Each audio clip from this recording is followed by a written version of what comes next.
Blog Talk Radio. Hello, everyone. Welcome to Laurie Smith on Blog Talk Radio. Good evening. It is 10:30 p.m. here in Calgary, Alberta, Monday night, January 31st. I'm glad to be here. This is Child Abuse Prevention and Human Rights Abuse Prevention is Up to Us. 30-minute live internet streaming radio broadcast from blogtalkradio.com, and the chat room is open. I did pop a couple links in there to what I wanted to talk about tonight. And, glad to be able to do these shows. I thank everybody for tuning in. I have a lot of shows during the week, and I know it's probably a lot of work to keep up with them, and so many people are listening to my shows, and I appreciate everybody who's taken the time to do that. Tonight I want to talk about the psychological effects of child abuse, especially in early brain development. And this is from Causes and Effects of Child Abuse. This is from the same website that we were looking at last week, like Friday night, Wednesday night last week, and it's from the Library Index. It's www.libraryindex.com. And you can look under social issues and debate topics, and then it takes you to causes and effects of child abuse. Then you go from there, some contributing factors to child abuse, the violent family, abusive mothers, abusive fathers, abusive siblings. And this particular article is called Causes and Effects of Child Abuse, Childhood Maltreatment, and Early Brain Development. So that's what I want to talk about tonight. There's two links, actually, that I wanted to bring up. And so thanks for being here. I appreciate it. I'm not a counselor or therapist. I always say this on every show. And I'm just a private citizen paying to do my own shows, and that's because I want to bring out as much information as I can about child abuse and the issues that surround it, and want to be another voice for survivors out here. And I'm the Canada Regional Director for Dreamcatchers for Abused Children, and we're continually looking at information and studying, researching all the time. So I find all kinds of good stuff, and I just figure, well, I'll just pass it on, and appreciate everybody who's tuning in. And thanks for being here. I really appreciate it. So if you're under the age of 18, I ask that you have permission to listen to my show, because I'm talking about the topics of abuse. They're very sensitive, and it's mature adult material, right? And so depending on how old you are, right, you might want to have somebody who's older, an adult, listen to the show with you to make sure that it's something that you should be listening to, right? And I appreciate that, because I'm all about trying to protect children's lives, right? We're trying to save children's lives, and you need to know how to keep yourself safe online, and you need to know how to keep yourself safe when there's a chat room, right? And there is a chat room here, and you need to know how to keep yourself safe in all chat rooms, right?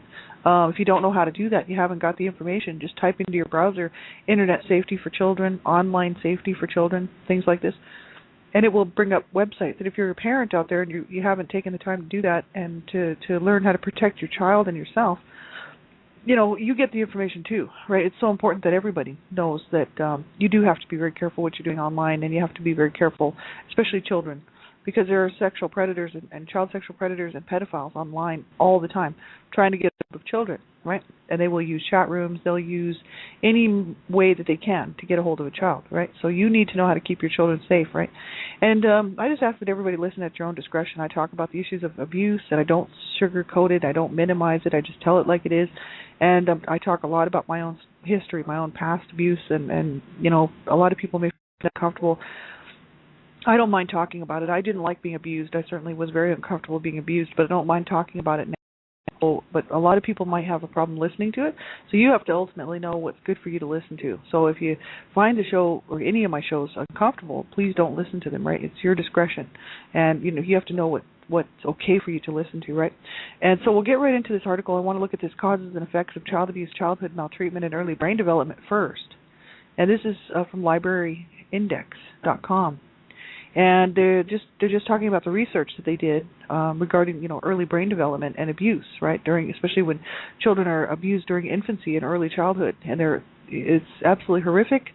And these poor kids out here sure don't deserve this. And this is old information; it's from like 2001, the studies, but it doesn't matter because it just shows you that they have been doing the studies for a long, long time, and they've come to some real conclusions about the nerve cells in the brain, the neurons and the synapses and everything. It's really important to know this stuff, right? It says increasing research has shown that child abuse or neglect during infancy and early childhood affects early brain development.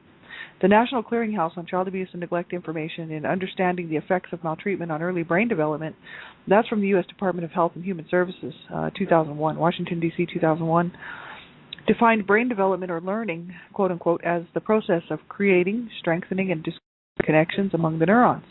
These connections are called synapses. And neurons or nerve cells send signals to one another through synapses, which in turn form the neuronal pathways that enable the brain to respond to specific environments. So it's very interesting because I'm not really up on the whole science, the whole thing. An infant is born with very few synapses formed, and these include those responsible for breathing, eating, and sleeping. And during their early years of life, the brain develops synapses at a fast rate. Scientists have found that repeated exercises strengthen the neuronal pathways, making them sensitive to similar experiences that may occur later on in life. Unfortunately, if these early life experiences are of a negative nature, the development of the brain may be impaired. For example, if an infant who cries for attention constantly gets ignored, his brain creates the neuronal pathway that enables him to cope with being ignored. If the infant continually fails to get the attention he or she craves, the brain strengthens that same neuronal pathway. So this is what happens to children when they're abused in their infant stage, in infancy and early childhood, right? It's absolutely horrific. And, they just grow up, with these abusive situations, and it's hard for them then later on in life to deal with certain things, right, and to try to make sense of certain things because they were exposed to abuse or neglect or whatever it may be as an infant, as a baby, as a toddler, right, as a young child. It's horrific, and it never ever should happen. People that don't want children and can't look after children shouldn't be having children, right? I mean, I could never figure out why. In my own story, my parents popped out 10 children that were known to have been born. 3 were stillborn, so there was only 7 of us that made it. And my mom, who knows how many miscarriages she had, so, there may have been 15 or 20 kids. Who knows?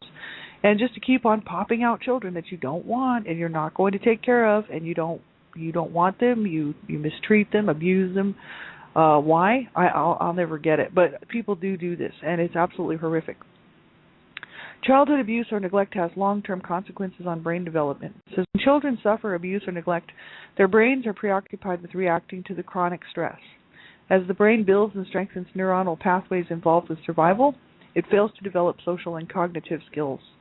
Later on in life, maltreatment victims may not know how to react to kindness and nurturing because the brain has no memory of how to respond to those new experiences. That's my problem. I've overcome a lot of it. Because I had a family step in for me when I was 13 and a half who really showed me some real care and concern and kindness, and I got to watch how they interacted with their children and had them tell me some very nice and loving things that my parents should have told me, and I really learned, I think, from them. I really paid attention to them and tried to learn as much as I could from them.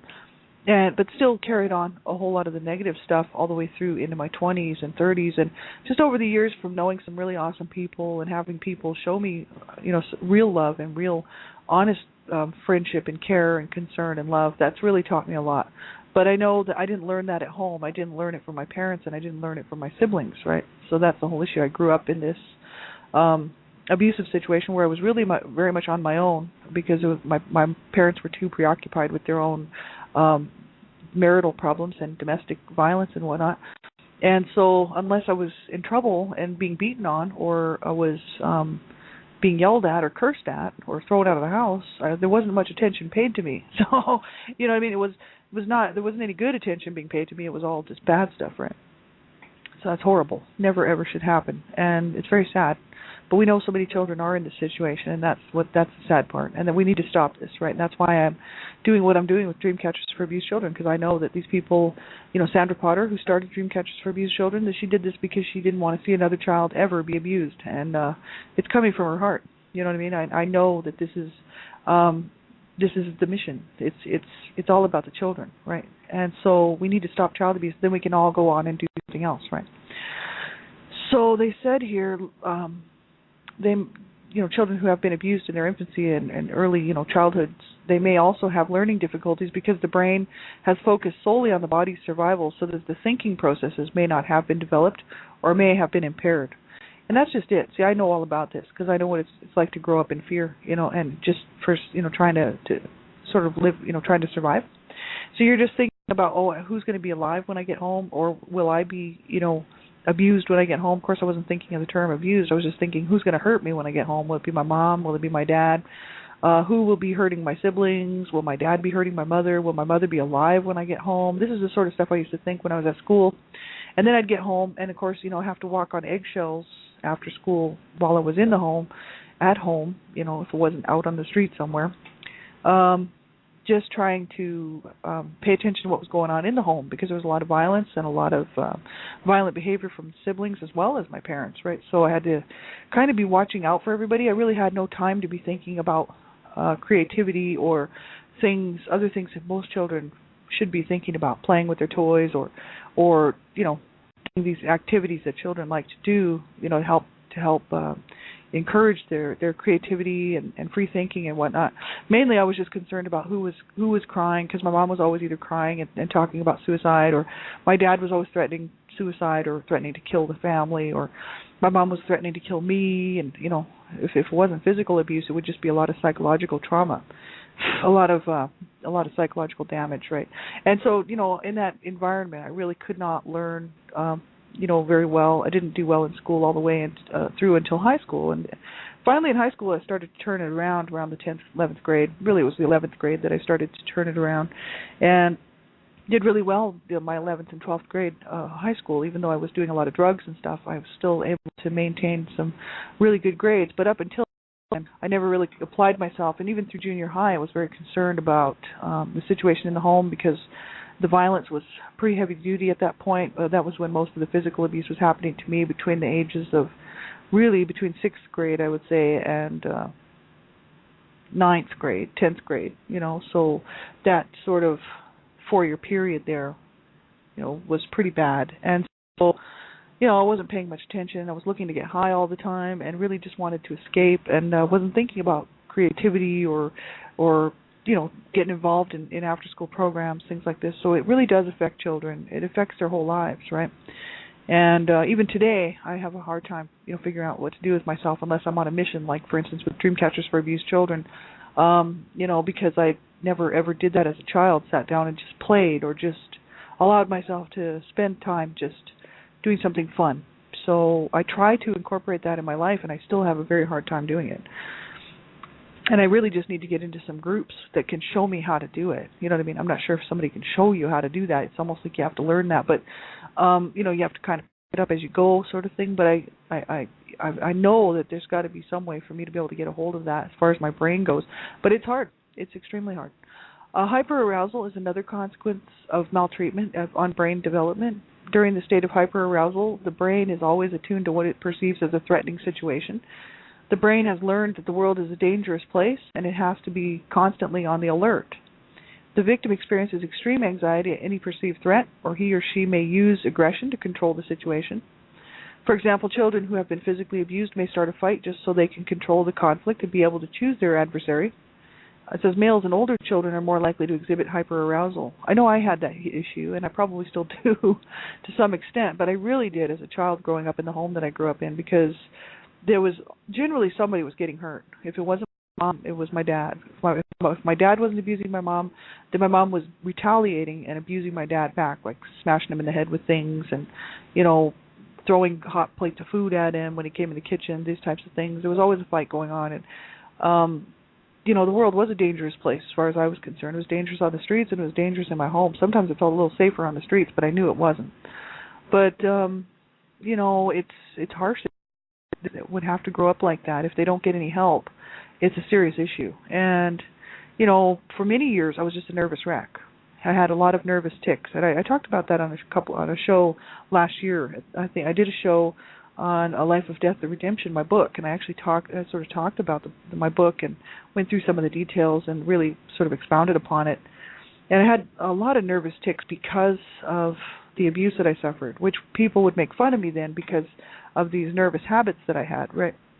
And they would be like, ha ha, look what she does, and they would point it out, and of course, you know, then I was the center of attention, and so I played it really well, but I didn't appreciate it, you know what I mean? You know, it was very harmful.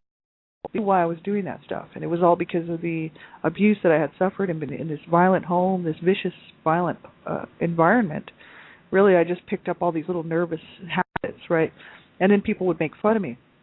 So I was always kind of looked at as the dumb kid, the stupid kid, the kid that didn't know anything, you know, the useless kid, even with my schoolmates right at school. And I had two good friends who used to kind of teased me a little bit, but not too badly. I think they really sort of felt sorry for me, and sort of tried to look out for me. And that's the two friends that I talk about all the time in my book. And they were looking out for me for sure. They could have just sort of left me on my own, but they were actually very much looking out for me. And that was very cool. But I had a lot of problems, and I really didn't get over those problems until I was in my 20s, And I was doing a whole lot of drugs until I was 21, which the drugs, I think, actually, if they hadn't killed me, they actually did me some good, because they allowed me to escape long enough just to actually keep my sanity. I think if I hadn't done them, I would have probably lost my sanity years and years ago. Because when I came out of it, I realized that, it sort of helped me to sort of see what had actually happened, what had transpired, because I knew that I hadn't lost my mind, and that my parents had put us through this whole miserable hell, and that then I had decided to turn to drugs. And when I was getting off the drugs, it was a powerful feeling for me to know that I could do it. It was my choice, and I needed to do it to save my life. And it was kind of a, in one way, it gave me a sense of being in control, really, of something, which was my life, right? So then I started to realize, hey, I can control other areas of my life. I can learn how to get rid of some of these nervous tics, right, which I did. I can learn how to calm down and try to relax. I had a real hard time relaxing. I sometimes still do, and I'm not sure if it's just the drug abuse or if it was just the abuse that I suffered, right? And a lot of the physical abuse as well, right? Because I have a lot of problems with my back and with my body because of the physical abuse. So sometimes, it sort of spazzes out and goes into spasms and stuff, and have a lot of problems.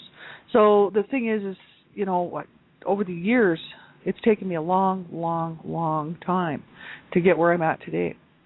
And that's only because I didn't kill myself, because 4 years ago I made a commitment to myself that I would not kill myself. So people, this is what I'm telling you. This is how incredibly serious it is for children who are abused, there will be no help for them. There will be no one stepping in. There will be no one removing them from the home. They'll be stuck in the abuse until they finally just get away, right, one way or another. Two of my brothers killed themselves. That was their way of getting away. It's quite unfortunate, right? But people do, and survivors do kill themselves, and it's horrible because I'm so glad to be sitting on the other side of this. 4 years ago, I was sitting on the other side of this, planning my suicides, and really wanting out. I was just in so much pain, I couldn't handle it, and was so tired of feeling the same way all the time. And then I realized, I said, man, if I do that, I'm just going to let my parents win this fight. That's what it's just going to be over for me, because I'll allow them to win this fight if I end up killing myself or taking myself out, And I made a deal, and I said, no way, I'm not going to let them win this fight. I'm going to win this fight. I'm going to stay alive, and I'm going to have a great life. And it's going to be up to me to do it. I know this. And I started to take responsibility for myself as an adult, right? It's so hard for survivors to actually come to that point where they realize that they actually have to be the ones to do it. And it's sad because I always thought somebody else could do it for me. So this is the issues surrounding the whole psychological damage done because of abuse. It doesn't matter what type of abuse, whether it's physical, emotional, verbal, sexual abuse, right? It's all horrible. It's all horrific. Neglect. It's all bad. And, a child spends enough time in that, it is going to change. It's going to they'll develop because of it. They'll develop a certain way because of the abuse, right? And then have to try to pick up the pieces later, right? And it's horrible, right? Absolutely horrible. But I tell you, I'm so glad to be on this side of it, because I know so many people who are still suffering and just so much not on this side of it. And that's why I do these shows, because I'm hoping to reach one person, to encourage them to stay here with us, and because I have people encouraging me on the other side of this, other survivors who are encouraging me to stick it out and to keep going, and, to look for those better days, and to just keep on going. And eventually, those better days do come, right? But they won't if you give up. Like my brothers will never, ever have that opportunity to be able to, throw that garbage back at my parents and say, there, you take that. That abuse was never supposed to be inflicted upon me, and I didn't deserve that, and I deserve so much better, and, I just have a good life. Like my brothers let my parents win, right? And that's really unfortunate.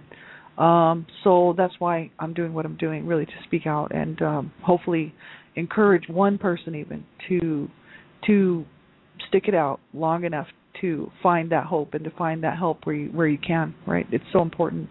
But it's horrific to spend your life in this hyper-arousal know what I mean? A lot of people, like I could probably go on and talk about hyperarousal and anxiety for a long, long time because I spent my whole life in it. And what it did to me was incredibly damaging, you know what I mean? One of my brothers actually stutters, and he's got all kinds of problems because of the growing up in the home. Another one of my sisters has all kinds of issues too, but the two of them are very silent, and they are not speaking out, and they're just ignoring what I'm doing and actually hate what I'm doing by going public with the story. But I don't care, you know, because I thought, okay, do I stay silent in order to please my dysfunctional, abusive family, or do I go ahead and speak out and tell the truth because the truth is necessary at all times? I wanted to go out and do public speaking about the issues of child abuse and to stop child abuse, right? And I thought, well, if I'm going to go out public speaking around the world, hopefully I'd like to go international. If not just nationally, I'd like to go Canada-wide, U.S.-wide, as well as worldwide, and do a lot of public speaking, and that's what I plan on doing for the rest of my life, as well as authoring books. I'm very thankful to Donna Shear for believing in me and seeing my writing and publishing me, and you know, and Sandra Potter was just as responsible. So these two women believe in my abilities and believe in my capabilities, and are continually pushing for me to keep going and to keep doing this, you know. And so it's so great to have people who will support you, you know, and that's the whole issue, right? I mean, it's an awesome thing. And I thought, well, I have nothing better to do but tell the truth. And the truth hurts, and that's the whole issue, you know. Abusers don't want the truth to come out because it makes them look really, really bad, right? But too bad, because I decided not to stay silent just to appease a bunch of abusers, right? I just thought, no, forget that. I'm just going, and I'm gonna tell it like it is. I'm gonna tell the truth, whether it hurts my abusive family or not is just I don't really care, because there's too much at stake here. Children are dying. Children are losing their lives at the hands of their parents and caregivers.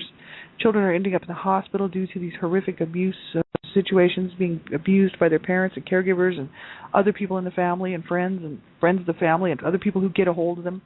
It's absolutely sick and twisted that this is going on. 'Cause I know what it's like to be these kids, being beaten on and pummeled, you know, and kicked around, slapped around, and spit on and cursed at, right? I know what it's like to be these kids. I know what it's like to be sexually abused. So that's why it's so important for me, and that's why I'm doing as many shows as I possibly can on top of everything else that I'm doing, to try to raise enough awareness, you know, with Dreamcatchers for Abused Children and on my own as well, to get as much information out to people as possible, right? Because kids are dying. And we really need national attention. Not 1 month a year. I mean, hey, I love that. That's great. That 1 month a year awareness, you know, child abuse. Let's stop child abuse 1 month a year. I think it should be 365 days a year. It should be on every television network, every single broadcast. It should be a government mandate. And it should be on the radio. And it should be everywhere. Newspapers, magazines, front page. We got to stop this. Children are dying. You know what I mean? And get everybody in on it. Because right now, in the United States, they're spending $105 billion annually because of child abuse. That's just in the United States alone.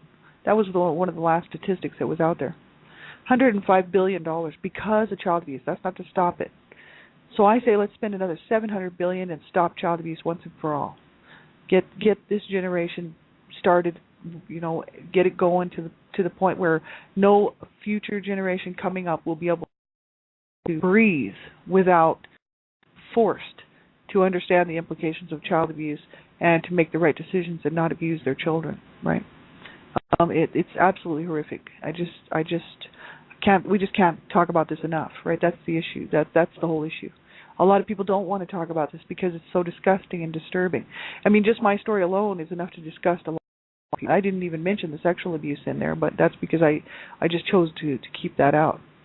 But I mean, just the physical abuse alone is disturbing. It's disgusting, and it should never ever happen to any child, right?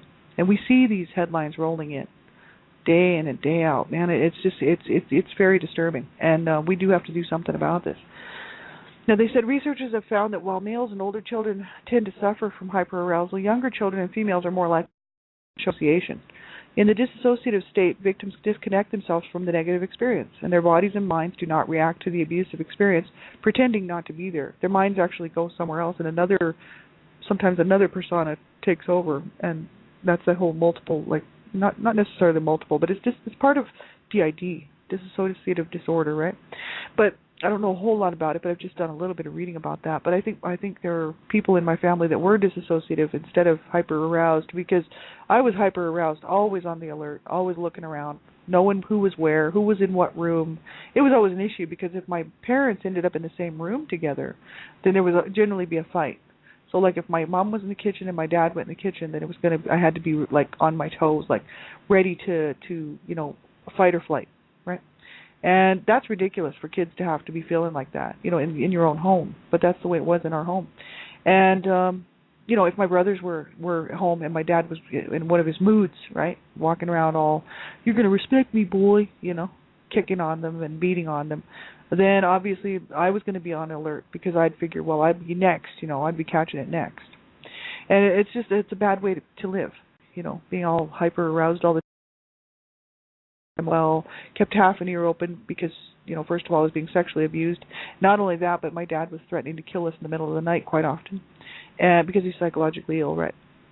And but I think some of my siblings went the other way and disassociated, right? Because they disconnected and disconnected, right? And they probably will always be disconnected unless they get some help, right? There's only two of my siblings left, and I think one is dissociative, and the other one's just in denial. But whatever, that's their thing.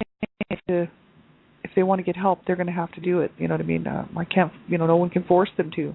They might not realize they even need help. They seem to think it was okay that my dad raped my mother. I've been saying this on almost every show lately, and that's because it is so astounding to me and absolutely horrific that society thinks marital rape that marital rape is okay. Well, it's a husband-wife thing. Whatever. No. No, a woman has the right to her own body. A man has the right to his own body, right? So when somebody's forcing you to do something against your will, sexually, that's rape, or it's assault, one or the other. It's sexual assault or rape. And, my mother had the right to say no, right? And my dad should have honored her wishes, and they could have gone and got some help with their marriage problems. Instead of that, he just forced himself on her and raped her in front of me, right? So, I mean, my family thinks there's nothing wrong with that. They're perfectly okay with dad raping mom. It makes me sick, because on top of the rapes was the beatings and the psychological damage that he did to her. My mom was my main abuser, so I'm not sticking up for her on that regard, but I'm looking at this as a third party, right? And I mean, she had to deal with this horrific marriage because she wouldn't get out and get help, and what? Because this man thought that he should be allowed to treat her like this, my dad. And my family would back it up and say, "Oh, well, no big deal." No, it's a big deal to me. You know what I mean? And it doesn't rest easy with me. And I will always speak out against abuse and always speak out about the wrongs in our society. And the rest of my family can just sit there with their heads stuffed up wherever they're stuffed up, because that's exactly where they're at. And, whatever. That's their issue, not mine. I'm going to speak out against this stuff because that is so incredibly wrong. They're just pretending that it didn't happen, or pretending that they weren't there, but they know the truth too, right? So it's absolutely ridiculous that people are like that, but it just happens. It's the way it is. And some people say, well, maybe it's the only way that they can deal with it, and maybe that's true, because I'm not a psychologist, right, or psychiatrist. But the issue is that anybody who won't speak out against abuse in my books and actually stands up for abuse, there's something wrong with them. There's just something wrong with somebody who would say, "Oh, it's okay that mom bashed your head in. Hey, look, I saved a rolling pin. It's in my drawer. I keep it for a keepsake." And that's my sister actually kept that rolling pin that my mom almost killed me with, beat me to rat shit with. It's pathetic that people are like this, right? But that's how people are, because it's a memento, right? It's like, oh yeah, some memento, right? Well, it's a curse for me, right? Because every time I think of that thing, it just causes me more anguish, right? And the whole issue is that I just know that my sister just loves that thing, brings it out and looks at it, cuddles it, and it's like, oh geez, you know what I mean? So this is this sad and twisted issue of abuse and what it does to a whole family, right? When they're experiencing this stuff. We're almost out of time. We'll have to pick this up back up on Wednesday night, same time, same place. I might move the show to 10 o'clock instead of 10:30 because Dreamcatchers Talk Radio is going to a half an hour. So be sure and check my show page because I think we'll be a half an hour earlier instead of later because it'll help me out with my schedule. I won't be up so late and I'll be able to get some snooze time. So thanks everybody for being here. I appreciate everybody tuning in. Take care of yourselves. If you need help, and you can't get a hold of a friend or somebody you trust or care or who cares about you, you make sure you phone somebody. You phone a crisis line if you have to. You phone a helpline, right? But don't suffer in sadness and silence and on your own, and don't ever give up, right? Not ever. That's my message, and I would hope that you would keep that in mind, in the back of your mind at all times, never ever to give up, okay?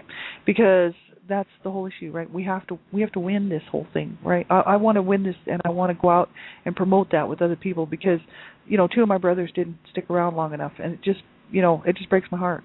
So make sure you do get some help. If you've been abused and suffered through this stuff, don't suffer on your own, right? Get some help, okay? So we'll talk to you soon. Take good care of yourselves. I'll be back on tomorrow morning, One Child Abuse Survivor, to another 6 a.m. And have a great night, everybody. Talk to you soon.